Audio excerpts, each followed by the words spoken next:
देखो बच्चों, आपके जो बीए बीएससी में ग्रुप एंटरिंग के नाम से पेपर आता है 5th सेम में, उसका सिलेबस हम स्टार्ट कर रहे हैं कि कैसे आपने वो करना है। ठीक है, सबसे पहले जैसे ग्रुप थ्योरी में ग्रुप का चैप्टर आता है, ग्रुप क्या होता है। ग्रुप से पहले आपने सेट पढ़ना पड़ेगा कि सेट क्या होता है। सेट क्या होता है?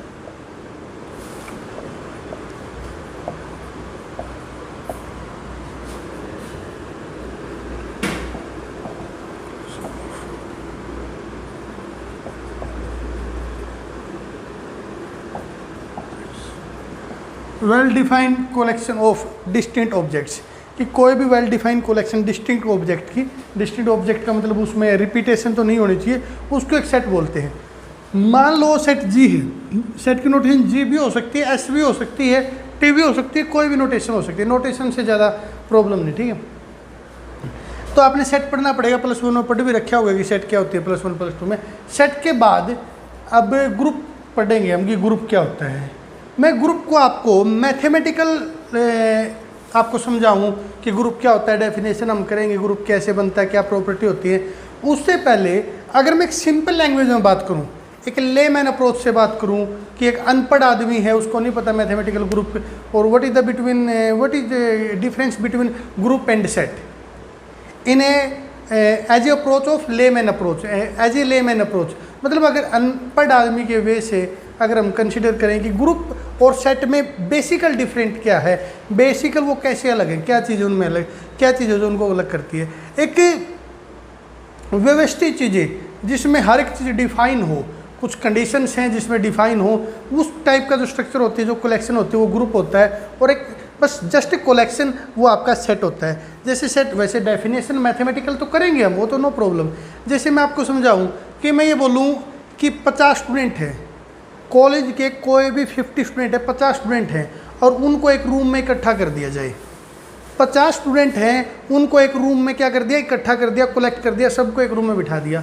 तो वो जो 50 स्टूडेंट की कलेक्शन है वो जस्ट ए सेट, वो एक सेट है।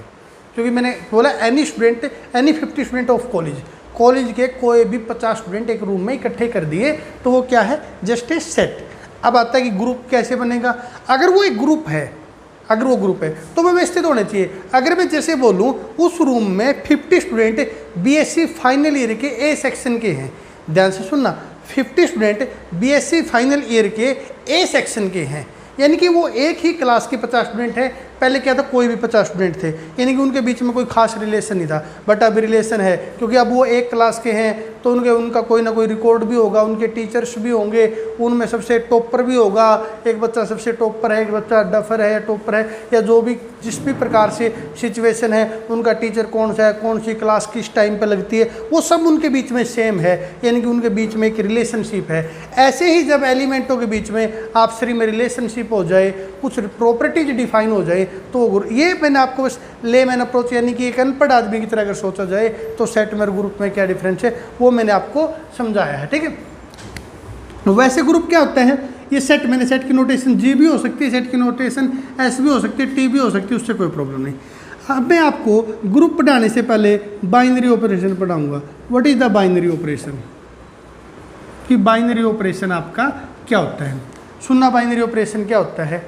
एक ऐसा बाइनरी ऑपरेशन है, actually binary operation just a function, एक फंक्शन है जो सेट क्रॉस सेट से लेकर सेट तक ही डिफाइन है। ध्यान से सुनना, मैं स्टार से डिनोट कर देता हूँ। ठीक है, कई बार बच्चों को लगता है कि फंक्शन स्टार से, ये वो तो नोटेशन है।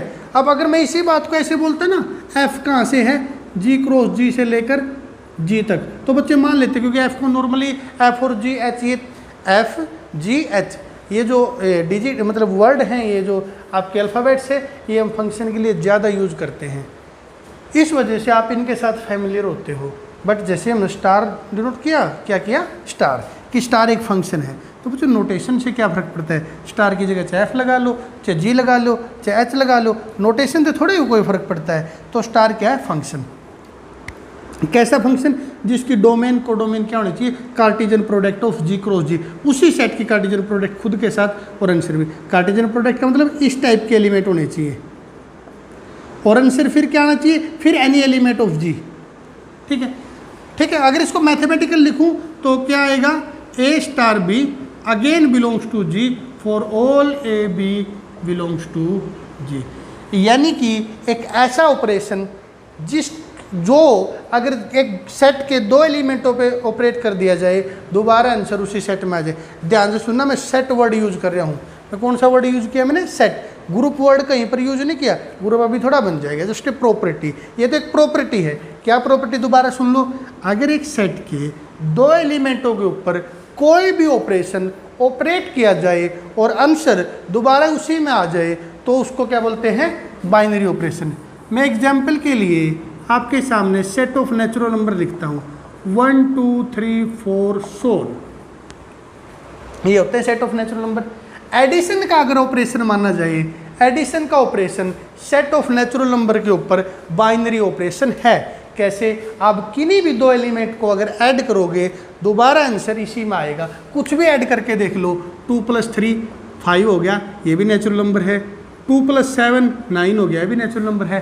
तो एडिशन क्या आया? दोबारा इसी में आ गया। इस वजह से अगर सेट ऑफ नेचुरल नंबर के ऊपर एडिशन पूछा जाए तो बाइनरी ऑपरेशन है। अगर माइनस पूछा जाए, minus is a binary operation और सेट ऑफ नेचुरल नंबर, नहीं, ये नहीं होगा। क्यों? देखो ध्यान से सुनना, 2 - 3 आंसर कितना आ गया? -1। यहाँ पर बच्चे मिस्टेक कर देते हैं, सर कहते हैं 2 - 3 -1 जो नेचुरल नंबर में बिलोंग नहीं करता, लेकिन 3 - 2 = 1, 1 तो बिलोंग करता है। तो कुछ आंसर नेचुरल नंबर में आएंगे, कुछ नहीं आएंगे। लेकिन बच्चों देखो, ये कंडीशन पढ़ो, फॉर ऑल ऑपरेशन या कोई भी डेफिनेशन तब ट्रू मानी जाएगी जब सबके लिए ट्रू है। मैंने कंडीशन लगाया फिर किन्हीं भी एलिमेंट पर लगाऊं, बच्चा कहेगा सर आप 3 में से 2 माइनस करोगे तो इसका आंसर दोबारा इसमें आएगा। हाँ, पर्टिकुलर कुछ केस में आ जाएगा, लेकिन कुछ केस में नहीं। अगर एक भी केस ऐसा है जहाँ पर आंसर इसमें बिलोंग ना करता हो तो माना जाएगा कि प्रॉपर्टी फेल है, क्योंकि मैथ में ट्रू वो चीज़ होती है जो कभी भी फेल ना करे। इसका भी एक एग्जाम्पल समझाता हूँ आपको। +2 में आपने मैट्रिक्स पढ़ी है, ये प्रॉपर्टी आपने जरूर पढ़ी होगी +2 में मैट्रिक्स की, कि A × B ≠ B × A, यानी कि मैट्रिक्स में मल्टीप्लिकेशन की कॉम्यूटेटिव प्रॉपर्टी होल्ड नहीं करती। पढ़ा होगा कि मैट्रिक्स की प्रोडक्ट का इक्वल होना कोई ज़रूरी नहीं है। तो इसका मतलब ये थोड़ा कि किसी भी मैट्रिक्स की प्रोडक्ट इक्वल नहीं आएगी। मैं इनफाइनिटली मैट्रिक्स आपको ऐसे ही बता सकता हूँ जब इक्वल आएगी। ये सेम ऑर्डर की मैट्रिक्स है, इसको 0 मैट्रिक्स मान लो, इसको आप कुछ भी मान लो, आगे मल्टीप्लाई करो पीछे करो आंसर सेम आएगा। एक को स्केलर मान लो तो भी सेम आएगा, आइडेंटिटी मान लो तो भी सेम आएगा। ठीक बात है ना। तो इनफाइनिटली मैनी मैट्रिक्स ऐसी हैं जिनकी प्रोडक्ट आगे पीछे करने पर क्या आती है? सेम, फिर भी ये रिजल्ट नहीं है।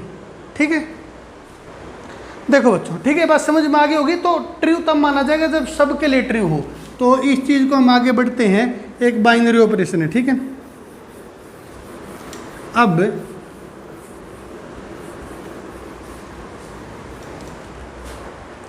देखना बच्चों, अब ग्रुप क्या होता है उस चीज़ में बढ़ते हैं।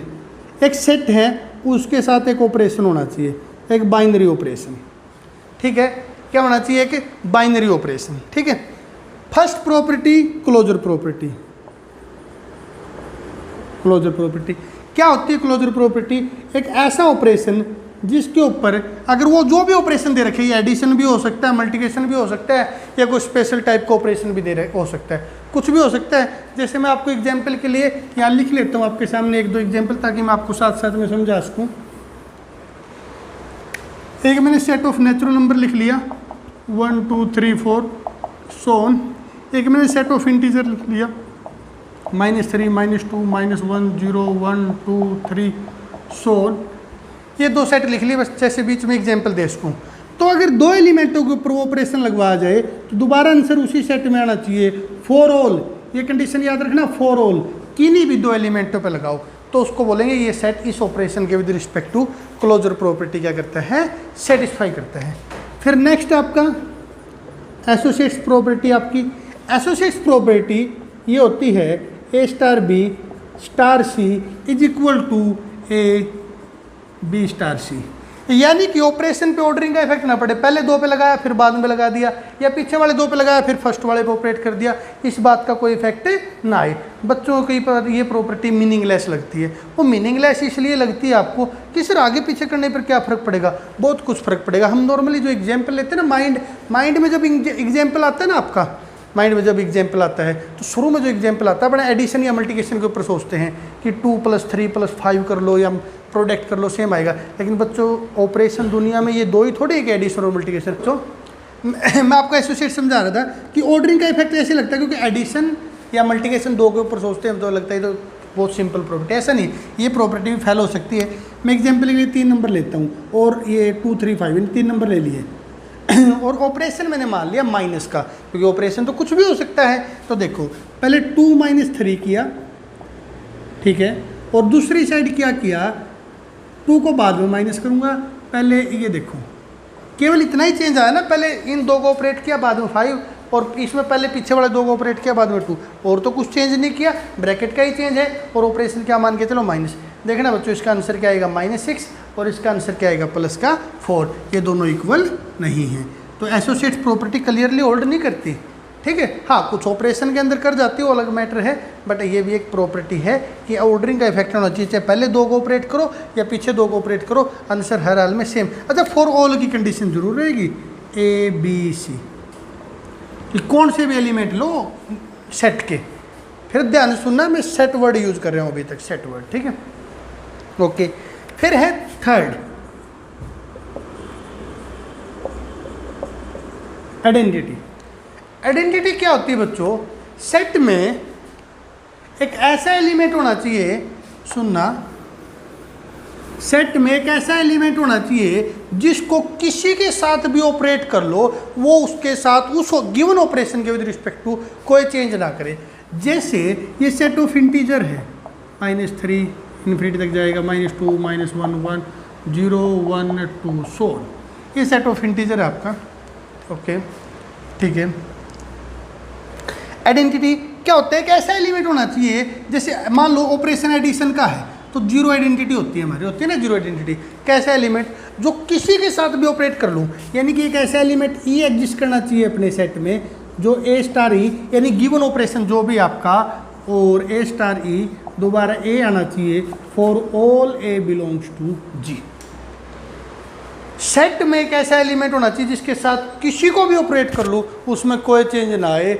फॉर एग्जाम्पल यहाँ देखो आप 0 है, 0 को आप किसी के साथ भी ऑपरेट कर लोगे कोई चेंज नहीं आऊगा। जैसे मैं करके दिखाता हूँ एडिशन में 2 + 0 अगेन 2, 3 + 0 अगेन 3, 4 + 0 अगेन 4, माइनस वाले में करके देख लो -2 + 0 अगेन -2। एडिशन का ऑपरेशन अगर है तो 0 क्या है आइडेंटिटी। अगर ऑपरेशन मल्टीप्लिकेशन का हो तो फिर आइडेंटिटी कौन बन जाएगी 1। मैं वो भी आप मैं करके दिखाता हूँ, जैसे 2 × 1 अगेन 2, 3 × 1 अगेन 3। समझ पा रहे हो ना बच्चों आइडेंटिटी क्या होती है। आइडेंटिटी एक ऐसा एलिमेंट होता है जो सेट में गिवन ऑपरेशन के विद रिस्पेक्ट टू किसी में भी कोई चेंज ना करे, ठीक है। आगे देखना, नेक्स्ट प्रॉपर्टी आपकी आती है inverse property. Inverse property, inverse property के लिए प्रत्येक एलिमेंट के लिए एक दूसरा एलिमेंट मिलना चाहिए कि वो दोनों मिलकर आइडेंटिटी आंसर बना दे, ठीक है। तो उसको क्या बोला जाएगा, जैसे इसमें A का इनवर्स कौन होगा B और B का इनवर्स कौन होगा A। ध्यान से सुनना, प्रत्येक एलिमेंट के लिए एक दूसरा एलिमेंट ऐसा मिलना चाहिए जो अगर गिवन ऑपरेशन उन दोनों पे लगाया जाए तो आंसर क्या आ जाए आइडेंटिटी। जैसे बच्चों मान लो ये सेट है, एडिशन के विद रिस्पेक्ट टू काम कर रहे हो, क्योंकि देखो जब भी ग्रुप थ्योरी की बात आओगी ना, ग्रुप की आओगी तो दो चीज़ें तो हमें पक्का गिवन होनी चाहिए। एक तो सेट गिवन होना चाहिए किस सेट पे काम करना है, और एक ऑपरेशन गिवन होना चाहिए किस ऑपरेशन पे काम करना है, ठीक है बात है। तो मान लो ये सेट ऑफ इंटीजर है और ऑपरेशन दे दिया एडिशन, तो 2 का इनवर्स क्या बच्चों, आपने कुछ नहीं, जब आपसे कोई पूछे what is the inverse of 2, what is the inverse of 3 या किसी भी आर्बिट्रेरी एलिमेंट का इनवर्स पूछे या आपने इनवर्स निकालना हो तो आपने कुछ नहीं करना, सबसे पहले आपने आइडेंटिटी माइंड में याद करनी है कि आइडेंटिटी क्या होती है। जैसे एडिशन की आइडेंटिटी क्या होती है 0, एडिशन की तो ऑपरेशन लिख लो। अब सोचो 2 में क्या ऐड करें कि आंसर आइडेंटिटी आ जाए, तो 2 में क्या ऐड करें -2, आंसर क्या आएगा 0। 3 में क्या ऐड करें, क्या ऐड करना पड़ेगा -3, तो आंसर क्या आ जाएगा 0, ये हो जाएगा। अगर यही मल्टीप्लिकेशन के विद रिस्पेक्ट टू होता तो 2 के साथ किसकी मल्टीप्लाई करूं, सबसे पहले सोचना पड़ेगा कि मल्टीप्लिकेशन की आइडेंटिटी कौन बताई है मैंने 1, तो 2 के साथ क्या मल्टीप्लाई करूं कि आंसर आपका आइडेंटिटी आ जाए 1/2, आंसर दोबारा क्या आ जाएगा 1। 3 के साथ क्या करूं 1/3। मैं यही नहीं कहता कि नेगेटिव या रेसिप्रोकल ये दो ही टाइप के इनवर्स होते हैं, ये तो इन पर्टिकुलर ऑपरेशन के विद रिस्पेक्ट टू हैं, अगर ऑपरेशन बदलेगा तो इन्वर्स भी बदल जाएंगे। तो ये आपकी इन्वर्स की डेफिनेशन होती है, यानी कि दो ऐसे एलिमेंट जिनको आगे पीछे कैसे भी ऑपरेट किया जाए लेफ्ट राइट में तो आंसर क्या आ जाए, आइडेंटिटी, तो उन दोनों का इन्वर्स मिलेगा और प्रत्येक एलिमेंट का इन्वर्स सेट में होना चाहिए।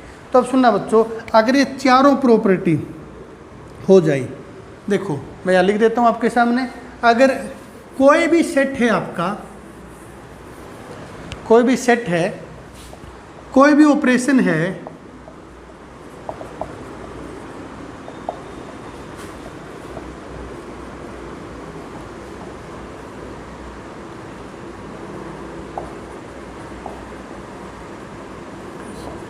अगर कोई भी सेट इस ऑपरेशन के विद रिस्पेक्ट टू इन चार प्रॉपर्टी को सेटिस्फाई कर दे तो उस सेट को इस ऑपरेशन के विद रिस्पेक्ट टू ग्रुप बोला जाएगा। ध्यान से सुन लेना बच्चों, कौन सी चार प्रॉपर्टी, क्लोजर मतलब ऑपरेशन ऑपरेट करने पर आंसर बाहर नहीं जाना चाहिए, अंदर ही आना चाहिए। एसोसिएट्स आगे पीछे ऑपरेट करने पर मतलब दो पहले ऑपरेट कर दिया तीसरा कर दिया, या पहले दो पीछे वाले कर लिए तो इससे आंसर चेंज नहीं होना चाहिए। आइडेंटिटी उस ऑपरेशन के विद रिस्पेक्ट टू एक ऐसा एलिमेंट जरूर मिलना चाहिए जो गिवन किसी में भी कोई चेंज ना करे। इनवर्स यानी कि दो एलिमेंट का, यानी कि प्रत्येक एलिमेंट के लिए दूसरा एलिमेंट जरूर मिलना चाहिए कि आंसर आइडेंटिटी आ जाए, यानी कि प्रत्येक एलिमेंट का इन्वर्स होना चाहिए। ठीक है, तो उसको क्या बोला जाएगा, ग्रुप। इससे आगे बढ़ने से पहले मैं इसके बारे में थोड़ा बेसिक बता सकता हूँ, आपने ध्यान रखना जो आपके नॉलेज में काम आएगा। अगर अकेले ये प्रॉपर्टी हो तो अलजेब्रिक स्ट्रक्चर बोला जाता है, यानी कि अलजेब्रिक स्ट्रक्चर क्या होता है, a set with a operation if satisfy the closure property then set called the algebraic structure with respect to that operation. यानी क्या बना, अगर ये सेट इस ऑपरेशन के विद रिस्पेक्ट टू केवल क्लोजर प्रॉपर्टी को सेटिस्फाई करे, आगे वाली का हमें नहीं पता हो, तो हम इसको क्या बोल देंगे, क्या बोल देंगे इसको, क्लोजर। ये दोनों कर दे तो क्या बोल देंगे, सेमी ग्रुप। तीनों कर दे तो क्या बोल देंगे, मोनोइड। और चारों कर दे तो क्या बोल देंगे, ग्रुप। वो मैंने आपको समझाया। बच्चे कहेंगे सर ये कैसे होता है, ये कैसे समझ में आएगा। अरे इसको समझने के लिए वो आपने थोड़ा प्रोसीजर समझना पड़ेगा ना। जैसे मैं आपको एक सिंपल एग्जांपल देता हूँ, सिंपल एग्जांपल जो आपको इजीली समझ में आ जाएगा।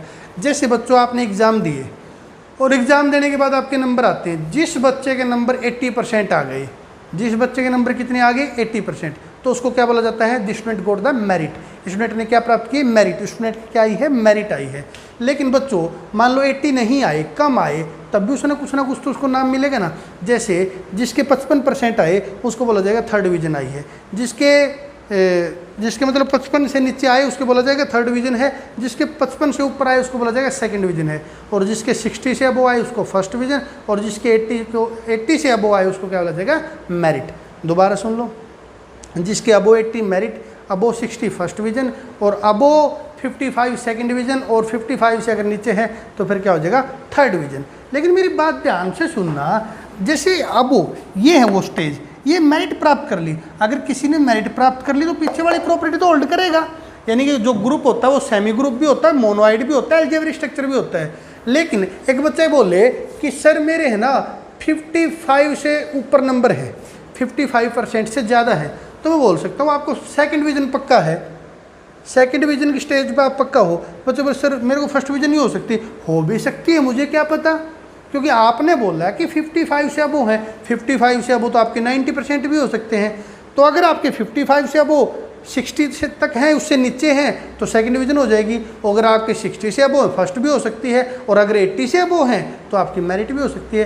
तो आपने मेरे जितना आपको मेरे को बताओगे मैं उसको अकॉर्डिंग ही जवाब दे सकता हूँ। तो मान लो ये थर्ड डिवीजन हमारी, कोई बच्चा बोले कि 55 है मेरे, यानी कि केवल क्लोजर प्रॉपर्टी है, तो बोल सकते हो आपका अलजेब्रिक स्ट्रक्चर बनेगा। अलजेब्रिक स्ट्रक्चर बनने का मतलब मैं ये नहीं बोल रहा कि आगे की प्रॉपर्टी नहीं होगी, मैं भी आगे की हो जाए, लेकिन मुझे नहीं पता, जितनी आप बताओगे उसको अकॉर्डिंग नाम हो जाएगा। ठीक है, ये दूसरा ये है, जो बुक, कई बुक हैं भाई उनमें ऐसे लिखते हैं, मैं उन बुक से पर्टिकुलर मैं सेटिस्फाई नहीं हूँ। अगर आप अच्छा लगे आप पढ़ के देख लेना, दूसरी बुक कंपेयर करके देख लेना, आपको ये गलती नहीं मिलेगी। अपनी जो लोकल बुक हैं उसमें एक वर्ड यूज मिलता है, binary operation with respect to four property, यानी कि satisfy four property with respect to binary operation. ध्यान से सुनना, ग्रुप की डेफिनेशन क्या मिलती है हमारे यहाँ, क्या डेफिनेशन मिलती है, दोबारा याद करवाता हूँ, आप बुक में देख सकते हो, जो लोकल बुक है उनमें यही मिलती है कि a set which satisfy the four property with respect to binary operation. अब बच्चों ध्यान से सुनना, अगर इसको बाइनरी ऑपरेशन बोल दिया तो फिर क्लोजर प्रॉपर्टी कोई जरूरत नहीं है, क्लोजर प्रॉपर्टी ही बाइनरी ऑपरेशन होती है। अगर बाइनरी ऑपरेशन हो तो वो क्लोजर तो सेटिस्फाई करता ही करता है। ठीक बात है ना। तो मेरे अकॉर्डिंग अगर ऑपरेशन का नाम बाइनरी ऑपरेशन रख दिया जाए तो फिर क्लोजर प्रॉपर्टी बोलने की जरूरत नहीं है, फिर बोल दो कि 3 प्रॉपर्टी सेटिस्फाई कर दे। हाँ, अगर बाइनरी वर्ड यूज नहीं करता फिर आप बोल दो कि ये 4 प्रॉपर्टी, कितनी प्रॉपर्टी, 4 प्रॉपर्टी। अगर बाइनरी ऑपरेशन बोल दिया तो क्या थे, 3 प्रॉपर्टी। और इसका ये भी हो सकता है कि अलजेब्रिक स्ट्रक्चर की अब डेफिनेशन क्या हो सकती है, any set with respect to binary operation called the algebraic structure. अगर बाइनरी ऑपरेशन वर्ड यूज कर दिया तो अलजेब्रिक स्ट्रक्चर बन जाएगा ना। कैसे बन जाएगा, क्योंकि क्लोजर प्रॉपर्टी की जरूरत थी और मैंने आपको बता दिया जो बाइनरी ऑपरेशन होता है वही क्या होता है, क्लोजर प्रॉपर्टी का नाम होता है। देखो बच्चों, अब 4 प्रॉपर्टी सेटिस्फाई ग्रुप बन गया। ग्रुप के आगे एक और वर्ड आता है अबेलियन ग्रुप या फिर कॉम्यूटेटिव ग्रुप, ठीक है, वो मैं आपको समझाता हूँ। कॉम्यूटेटिव ग्रुप या फिर अबेलियन ग्रुप इसका नाम होता है। कॉम्यूटेटिव या अबेलियन प्रॉपर्टी बोल सकते हैं। इसमें क्या होती है, जो भी ऑपरेशन है A star B is equal to B star A for all A B belongs to G, जिस भी सेट पे आप काम कर रहे हो, यानी कि आगे पीछे ऑपरेट करने पर आंसर सेम आना चाहिए। अगर प्रत्येक एलिमेंट के लिए ये कंडीशन जरूर याद रखना, ये बेस है इस कंडीशन का, फॉर ऑल सभी एलिमेंटों के ऊपर आगे पीछे ऑपरेट करने पर आंसर क्या आना चाहिए, सेम।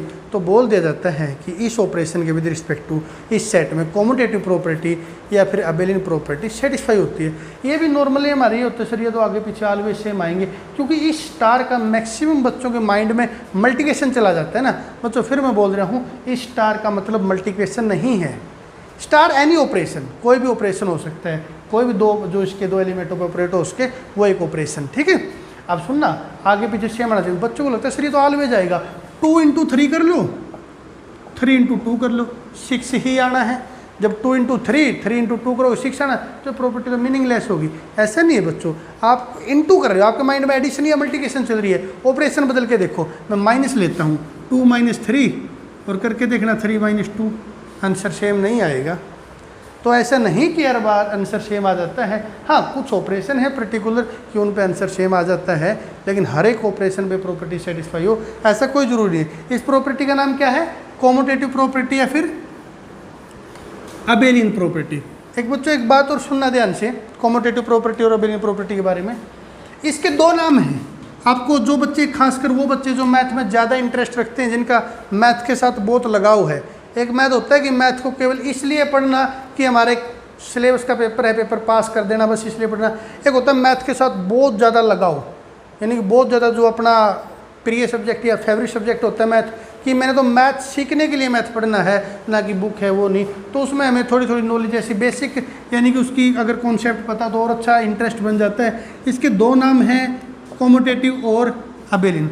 कॉम्यूटेटिव इसका नाम इसके नेचर की वजह से, जो इसकी प्रॉपर्टी है कि कॉम्यूट करती है, एक दूसरे के साथ देती है। कॉम्यूट का मतलब एक दूसरे के साथ आगे पीछे पलटने पर, मतलब एक किसी भी चीज़ का साथ देना, कि वो जैसा करे दूसरा वैसा करे, कुछ इस सेंस में होता है। तो ये इसके नेचर की वजह से नाम है, ठीक है। और ये जो नाम है जिसने इसके ऊपर काम किया था, NH-able। NH-able एक मैथमेटिशियन था जिसने इसके ऊपर काम किया था, इस वजह से इसका नाम क्या पड़ा, अबेलियन। अबेलियन मतलब एबल के द्वारा बनाई गई प्रॉपर्टी। चलो मैं यहाँ पर आपको एक इंटरेस्टिंग फैक्ट बताता हूँ। इंटरेस्टिंग फैक्ट ये है, इसका नाम कॉम्यूटेटिव भी है, इसका नाम अबेलियन भी है। अच्छा, कॉम्यूटेटिव तो इसका नाम इसके नेचर की वजह से है, और ये जो अबेलियन है ये किसकी वजह से है, NH-able की वजह से। NH-able ने जो काम किया था वो ग्रुप थ्योरी में किया था।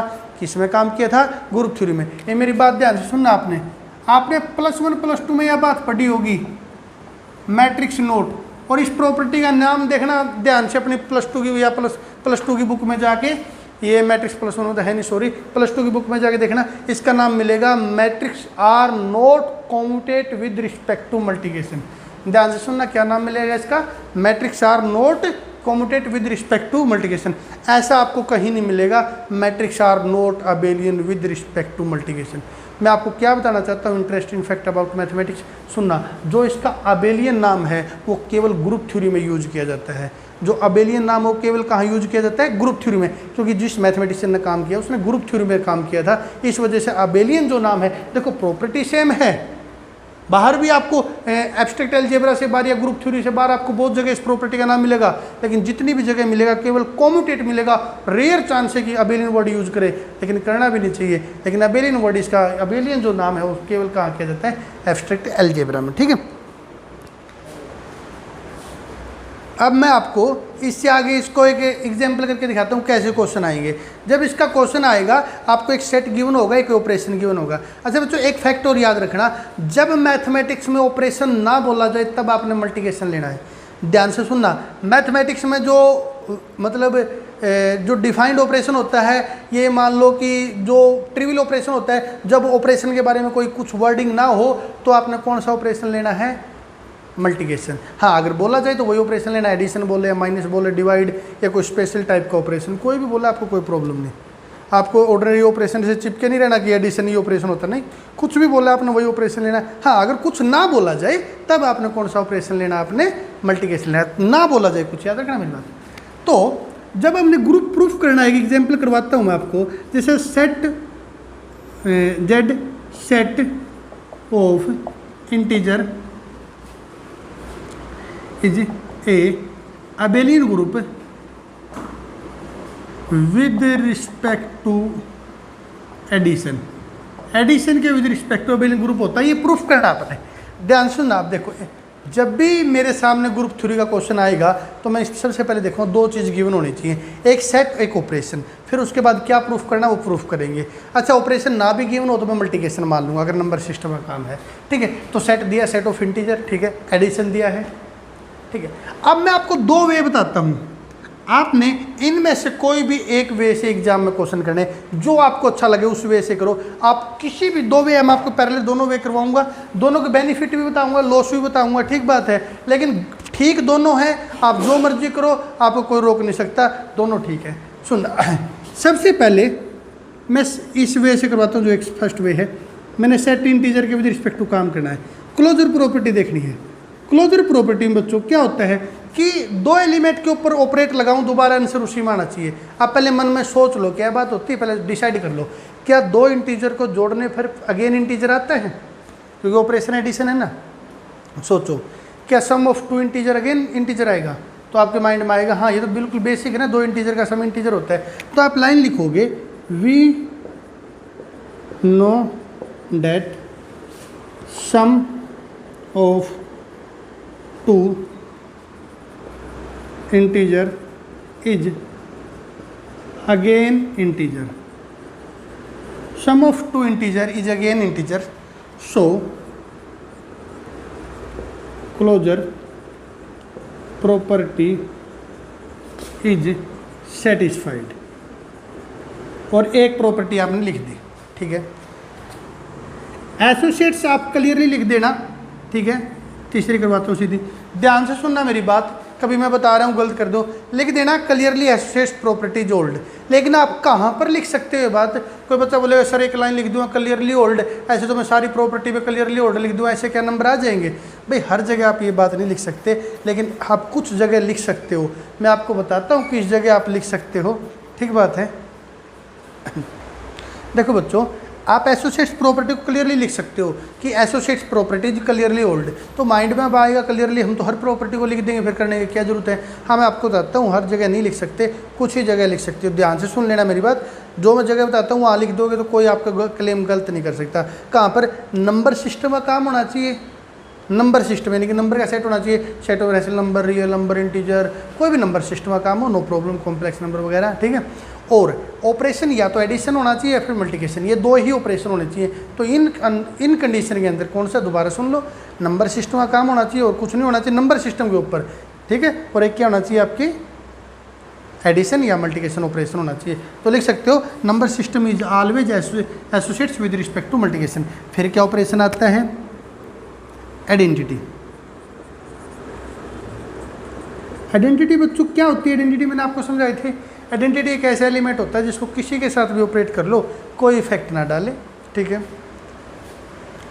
तो कोई इफेक्ट ना डाले तो उसको कैसे लिखोगे भाई, देखो पहले ऐसा कौन होता है जो एडिशन में कोई इफेक्ट ना डाले, वो कौन होता है, जीरो। तो आप कैसे लिखोगे, zero, zero plus A is equal to A plus zero is equal to A, ठीक है। For all A belongs to set of integer, ठीक है। और इसलिए क्या हो जाएगा, 0 इज इंटीजर, यो इंटीजर भी है और इंटीजर की अपनी सेट है, तो क्या हो गया, आइडेंटिटी इज एग्जिस्ट।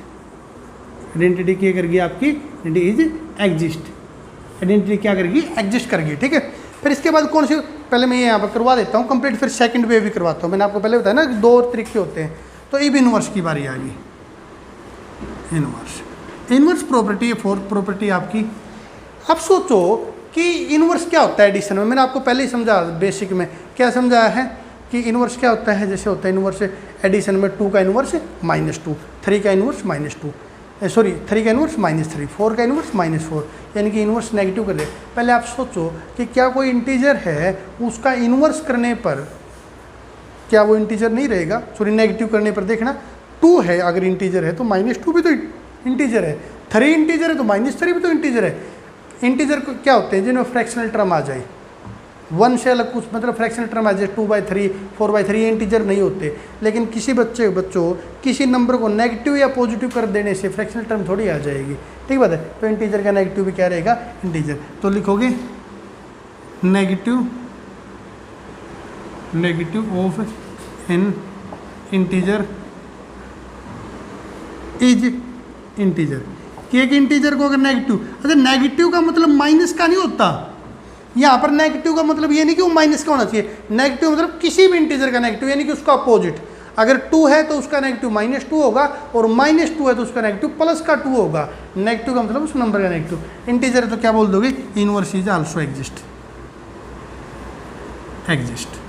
कि भाई इंटीजर का नेगेटिव इंटीजर होता है, ठीक है। फिर अबेलियन प्रॉपर्टी,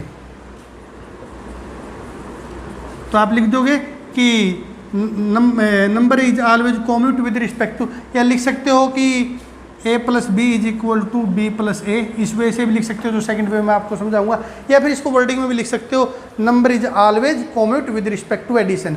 अच्छा, फिर बोल रहा हूँ मैं, एडिशन और मल्टीप्लिकेशन 2 ऑपरेशन हो और नंबर सिस्टम का काम हो, तो अबेलियन प्रॉपर्टी और कॉम्यूटेट प्रॉपर्टी, सॉरी अबेलियन और कॉम्यूटेट तो इसका एक का ही नाम है, और एक आपकी एसोसिएट्स प्रॉपर्टी, इनको आप क्लियर लिख सकते हो।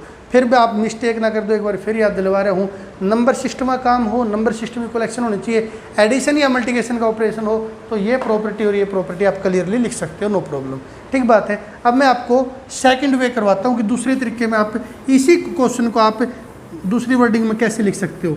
दोनों वर्डिंग के अपने अपने बेनिफिट भी, अपने अपने लॉस भी हैं। मैं आपको बता दूं कौन सी किस टाइम ठीक रहती है, बाकी आपकी मर्जी, आप कौन सी भी लिख सकते हो। फर्स्ट प्रॉपर्टी क्लोजर, मैं दूसरी वर्डिंग में करवाता हूँ इसी क्वेश्चन की, ताकि आप डिफरेंस समझ सको। तो इस प्रॉपर्टी की दूसरी वर्डिंग में लिखोगे ऐसे, let a B belongs to z, then a b are integer. Integer भाई अगर इंटीजर में बिलोंग करे तो इंटीजर होंगे। This implies a + b is also integer. हम जानते हैं कि सम भी इंटीजर होता है। This implies a + b belongs to that. Since a b are arbitrary है, तो आप लिख सकते हो this implies a + b belongs to z for all a b belongs to z। क्योंकि कोई खास तो लेके चले नहीं, कोई फिक्स तो करें थे भी ये इवन होना चाहिए, ओड होना चाहिए, कोई भी ए भी मानो उनका सम दोबारा उसमें होगा। सो क्लोजर प्रॉपर्टी सेटिस्फाई। आप ध्यान से देखोगे यहाँ पर मैंने सारे मैथमेटिकल सिंबल यूज किए हैं, कोई भी वो वर्डिंग वाला सिंबल यूज नहीं किया, सम वगैरह, ठीक है। एसोसिएट्स तो आप क्लियरली लिख दोगे। मैं आपको आइडेंटिटी बताता हूँ। फिर एसोसिएट तो नंबर सिस्टम का काम हो, एडिशन या मल्टीप्लिकेशन ऑपरेशन तो क्लियरली लिख सकते हो। फिर आइडेंटिटी वर्डिंग में लिखोगे let A belongs to Z is any integer, ये कोई भी इंटीजर है, ठीक है। And 0 is also integer, 0 integer है। A + 0 is equal to A and 0 + A, ये भी ठीक होगा। So 0 is identity.